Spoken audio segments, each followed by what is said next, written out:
তো হ্যালো বন্ধুরা, সবাই ভালো আছো আশা করছি। তো আজ আমরা কি করছি, আজ আমরা করছি কাঁচা বাদাম খাচ্ছি। ঠিক আছে, যে যে খাবে চলে আসো। খুব টেস্টি হয় কাঁচা বাদাম। ঠিক আছে, কাঁচা বাদামে প্রচুর পরিমাণে আয়রন থাকে, ভিটামিন থাকে, প্রোটিন থাকে। ফ্যাটের তো মূল উৎসই হচ্ছে কাঁচা মানে বাদাম। বাদাম একটা অয়েলি ফুড সব কিছুই বলতে পারো। তো বাদাম খাওয়া খুবই উপযোগী। তো বাদাম সম্বন্ধে বলতে গেলে আমার মনে পড়ে ভুবন বাদ্যকরের সে গানটা।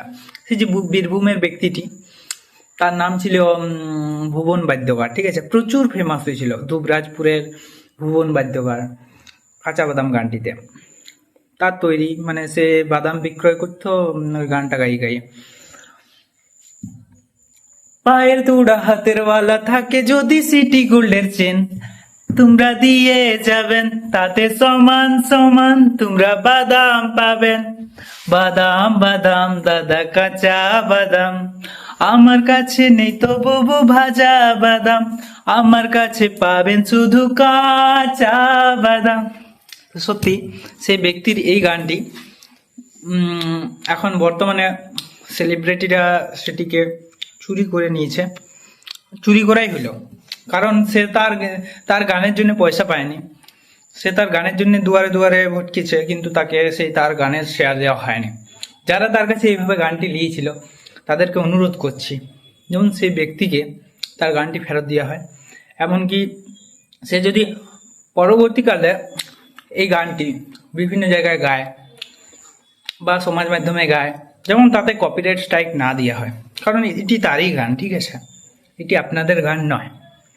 আপনারা এইভাবে তাকে কিছু পয়সার বিনিময়ে এইভাবে তার জীবনটা বরবাদ করে এটা করতে পারেননি।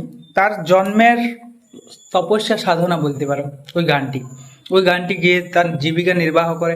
এখন তার অবস্থা খুবই শোচনীয় ভুবনদার। তো আমি সমাজ মাধ্যমকে অনুরোধ করব, আমি মিডিয়াকে অনুরোধ করব যেন তার গানটি ফেরত দেওয়া হয় এবং তাকে আবার সুযোগ দেওয়া হয়। সমাজ মাধ্যমে তাকে আবার তার কেরিয়ার গড়ার সুযোগ দেওয়া হয়। সত্যি খুব ভালো ব্যক্তি।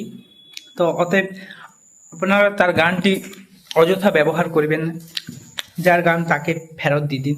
আপনারা এইভাবে কিছু পয়সার বিনিময়ে তার কেরিয়ারটাকে, তার পরিবারটাকে, তার একটা ভালো আচ্ছা খাসা মানে কেরিয়ার হয়ে গেছিল, কিন্তু আপনারা তাকে এরকমভাবে হেনস্থা করলেন। তো দয়া করে তাকে একটু সুযোগ দিয়ে দিবেন। তো কাঁচা বাদাম যখনই খাই তার কথা মনে পড়ে যায়। তো চলো বন্ধুরা, ভালো থাকবে। একটু কথা বললাম, ভালো থাকবে, সুস্থ থাকবে। আমি ঘুরতে যাবো, বিকাল হয়েছে বুঝলে, ভাল লাগছে না ঘরে। তো আমি এখন ঘরে আছি, এবার ঘুরতে যাবো। বাই।